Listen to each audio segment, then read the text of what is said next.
What's happening, everybody? Welcome back to the channel. And if you would have given me a game in 2019 and said it was based on the year 2020 with the events that have happened, I would have looked you right in that eyeball of yours and said, yeah, right.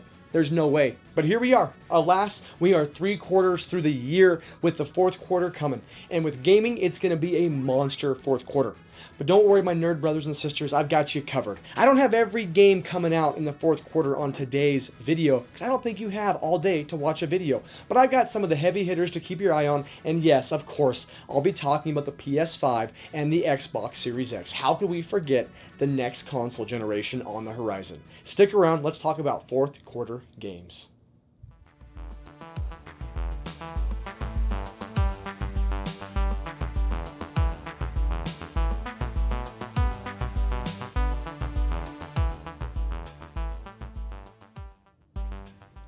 Crash Bandicoot, it's about freaking time.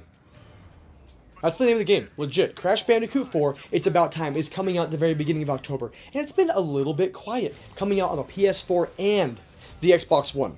Is it going to come out next gen? I don't know. I'm guessing it's going to be compatible in some way or another. Now, Crash Bandicoot has had a rough go. Sony was literally using Crash as their mascot for a while, and then he became basically unemployed. Pretty sure he was applying at Nintendo recently. But alas, he is back in Crash Bandicoot 4 with the perfect name for the title. I always love when they use humor when it comes to these. So Crash Bandicoot 4 is on the horizon. Look for it in the next few days. Along with Crash, we have another big IP in Star Wars Squadrons dropping October 2nd. We have some serious space combat to talk about. This game looks absolutely stunning. It's taking place after the Return of the Jedi, which already means that it's probably going to have a pretty good chance at being decent because it has nothing to do with the latest trilogy. With that being said, this is a game that's kind of on the verge of being a space simulator, space combat simulator, and then a regular Star Wars action shooter. So it's kind of unique that you're actually getting like a flight simulator based on the Star Wars universe, commanding different ships, and then you obviously get to play in the space battles themselves. So color me intrigued. This one looks to be pretty interesting. That first week of October has another game coming out that almost zero people are looking forward to, but I gotta talk about it because Nickelodeon is a major part of my childhood. They're coming out with their Kart Racer 2 Grand Prix. Pretty generic name. The first kart racing game did not get the best reviews. So maybe they're taking this hot car, scooping it up, repackaging it, giving it a little bit of shine, and giving us something worth playing. Everybody knows kart racing is dominated by Mario Kart. But Crash has some kart racing, Sonic has some kart racing. It'd be nice to get another kart racer to fill that void while we're waiting for the next big game. So, my hopes are not real high with this one, but hey, if you're interested in a kart racer from Nickelodeon, it's coming out. The first game since 2009's Rise of Cobra is hitting on the 13th. This is a G.I. Joe game, folks. Yes, it's been over 11 years since we've had a real G.I. Joe game come out. This third-person shooter allows you to experience the story from both the Joes and the Cobras. And you know me, I love the villains. So if I get this game, going straight for the Cobras, taking out the Joes, and evil will take over. That's just the way it's got to go with me. Villains and trolls, my favorite. It has local co-op, 12 playable characters, and an arsenal of weapons. G.I. Joe fans in particular should be keeping an eye on this one. It's always hard to tell how this game is going to play, especially when we haven't seen anything with a G.I. Joe name attached to it in a long time. But hopefully they can nail what makes the series so popular with hardcore fans and give them a good game. Transformers fans, RTS fans, you're going to have a perfect little baby coming out at the end of October. Transformers Battlegrounds drops on every console and PC. Now this is an RTS game with the Transformers skins right over the top. You play as the Autobots, you play as the Decepticons, you control them. If you're big into RTS games, you know how this works. The graphics really pop off the screen, incredibly colorful. That's the first thing I noticed was like, wow, somebody get me some glasses because this thing is blowing my screen up right now. Looks pretty cool. It follows the series that's out. The voice acting is authentic voice actors who also voice those characters, and the early previews make this look like a really fun addition to any strategy collection. So, it's dropping soon. Also, the end of October is a game series that I have literally spent almost zero time, but I know it's pretty fun. That's Watch Dogs. Now, Watch Dog Legion is dropping for the PS4 and the Xbox One, and I'm pretty sure it's going to be coming out on next-gen consoles at some point. This is an open-world, third-person action game, and it's the third installment in the franchise itself. With the ability to take missions from a variety of angles, you can take the stealth approach, you can do the hacking approach, which is one of the coolest in my opinion, or you can go straight action if you want to go GTA on them. There's definitely quite a few options that can make this a pretty fun entry in the series. I played the original a little bit, was intrigued, but just kind of fell off the face of the earth when it came to playing it again. So maybe Legion will draw me back in.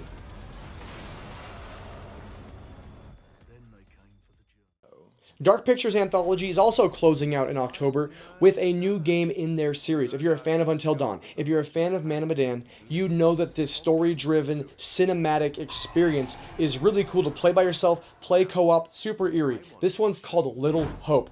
After a bus crash leaves 4 college students and a teacher surrounded in a small town with an eerie fog, of course, because anything odd has to have a weird fog covering it.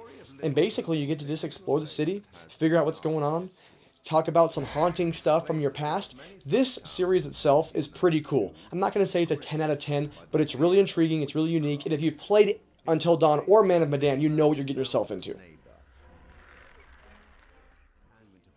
Moving into the monster month. That is November. We're starting off with a new Assassin's Creed game, Valhalla. Now, Assassin's Creed is a game that I absolutely loved. I loved the sequel, but then it became a little bit repetitive, and I've been out of the loop for a while. But when you bring in Vikings in Assassin's Creed, now you've got me excited a little bit. This looks to be awesome. It's going to be on current and obviously next gen, releasing in November. This might be one of the prettiest early games we're going to see on the PS5 and the Xbox Series X. Again, playing as the Vikings, the Norse mythology thing, it's pretty exciting. So Assassin's Creed, I think, will make a huge stamp with this game. And since the Xbox Series X is coming out, and we know we're not getting a ton of console-exclusive games, I'm going to go ahead and just cover what's going to be for the majority of the launch titles. So, here we go. Destiny 2, Devil May Cry 5 Special Edition, Dirt 5, Fortnite, Forza Horizon 4, Gears 5, Gears Tactics, Madden NFL 21, Marvel's Avengers, NBA 2K1, The Falconer, I think I said that right, Tetris Effect Connected, Observer, System Redux, and I think that covers most of them. So yeah, did I miss one? I'm sure I did. But there is going to be a bunch of games available on the Xbox at launch. Now, nothing quite, I think, console exclusive at launch, but who knows, things could change. And next up, we're going to talk about the PS5, of course, because it releases a couple days later. So November 10th is the Series X, and I believe November 12th is the PS5. And this after the Xbox, we're getting Yakuza, Like a Dragon. Sick name, Like a Dragon. But the unique thing about this is it actually came out in Japan, and now it's finally making its way across the ocean to the shores of the United States and the rest of the world. Now, this is coming out on PS4, Xbox One, Xbox Series X, and I believe PS5 at some point. Fans of the Yakuza series kind of know what they're getting into, except there's going to be one major difference. Instead of real-time combat, it's going to be turned into turn-based combat. I don't think there's a right or wrong way to do the combat. It's just going to be really interesting, because if you love Yakuza for one specific thing, the combat, this is going to turn that world of yours right upside down.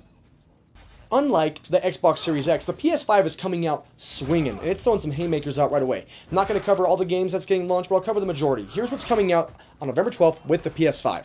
Demon's Souls Remake, Ratchet & Clank A Rift Apart, Astro's Playroom, Destiny 2, Fortnite, Devil May Cry 5, Dirt, Godfall, Madden, Avengers, NBA 2K1, Observer, and that's about it, except Marvel's Spider-Man Miles Morales. This is going to be a huge launch title on the PS5. It looks beautiful, and Miles Morales has a few extra powers that old Peter Parker doesn't have. He can control a little bit of that electricity, he can go invisible, so I'm looking forward to this game. The original Spider-Man on the PS4 was one of the Game of the Year contenders, and this is going to only be better with the next-gen hardware, with the updated visuals, with Miles Morales being the main character. This is going to be absolutely awesome. I cannot wait to play this game. I did hear it's a little bit shorter, which is a little bit disappointing, but hopefully this is just the beginning of something else equally as awesome as the original Spider-Man.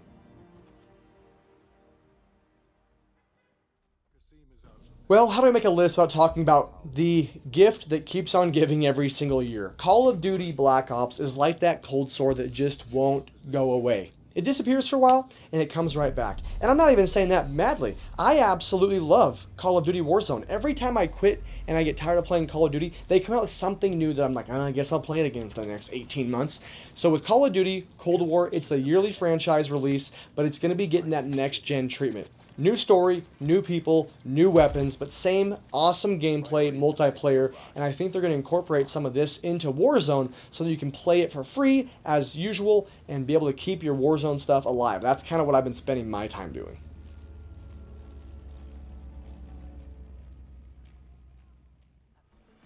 We are moving on to one of the most anticipated games that I can think of in the last 5 to maybe even 10 years. That's Cyberpunk 2077.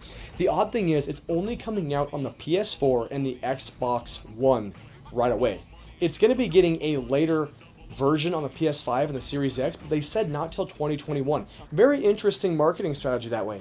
I mean, I guess most people aren't going to get a PS5 or Xbox because obviously pre-orders, you can't even get one anyway. So maybe that's a great way to go. I'm not sure if you can buy it and get it for both. It'll be interesting to see. But regardless, Cyberpunk looks absolutely amazing. The only thing I'm nervous about is the hype is at the all-time highest I can literally think of in a long time. And if it doesn't live up, I think people are going to be hugely disappointed. But with that, I expect this to be a Game of the Year contender. Getting out of the cluster that was November. I mean, November is going to be a ridiculous gaming month in terms of the history of gaming. But we move into the month of Christmas. The jolly Kris Kringle himself will make an appearance in December, but not until we get some cool games on our systems. Starting out the month, we're getting Kronos Before Ashes on all platforms and the PC. This is a prequel to the hit Remnant of the Ashes, and it takes you to the labyrinth in an atmospheric RPG that has a unique twist on dying. Every time that you die in this game, you lose a year of your life. So you learn by going through the labyrinth, you're going through, boom, you get smacked around a little bit, you go, okay, I gotta figure out what to do, maybe change your spells up, maybe change your build, just whatever you need to do. But here's the thing, you age, and the aging process actually happens in the game, so not only do you get to adjust your fight style, your play style, maybe your strategy, but now you have to incorporate aging into your gameplay. So if you can go ahead and no death run this, you're gonna be like an infant when you finish it. But most people are going to be hitting that when they're in their geriatric age. So, should be a really interesting game. Looking forward to seeing how this one plays out. The Switch is getting a Final Fantasy Legends compilation. The collection of Saga. I believe it had different names everywhere. Final Fantasy is always wacky like that. But it's on the 15th. It's digital only, and it's only $20. And the reason I talk about this is because these were originally Game Boy releases only. Final Fantasy Legend 1, 2, and 3, digital only now, and were only Game Boy releases previously. So if you want to get into this, it might be a little hard to go back to, but it'd definitely be something cool to have on your Nintendo Switch. Square Enix might have a quiet hidden gem on their hand in December with Outriders. This is going to be released on all consoles except the poor old Switch again, and it's a third-person shooter with RPG elements. It's got 4 classes, unique abilities, skill trees, and a ton of weapons. As you progress in the game, it adapts and becomes harder, which leads to a better chance at getting better loot. So it's kind of one of those loot and shoot games. Definitely one to keep an eye on. Square Enix has definitely been proven to put out some pretty quality games in the past, so this one should be pretty interesting. And last, I'm going to close out with one that looks like it might be a PC-only release, but I'm going to talk about it because the nostalgia is killing me. It is Dark Alliance. Now, if you were a PS2 Xbox fan and you played Baldur's Gate Dark Alliance, you know this Dungeons & Dragons-based game is a Diablo clone for consoles. Hack and slash, loot fest, but I absolutely love these games. And Dark Alliance got announced, might have an end of the year release, might be 2021, but I'm really hoping it makes it before Christmas. Because I really, really want Dark Alliance to show up in my stocking for the end of the year.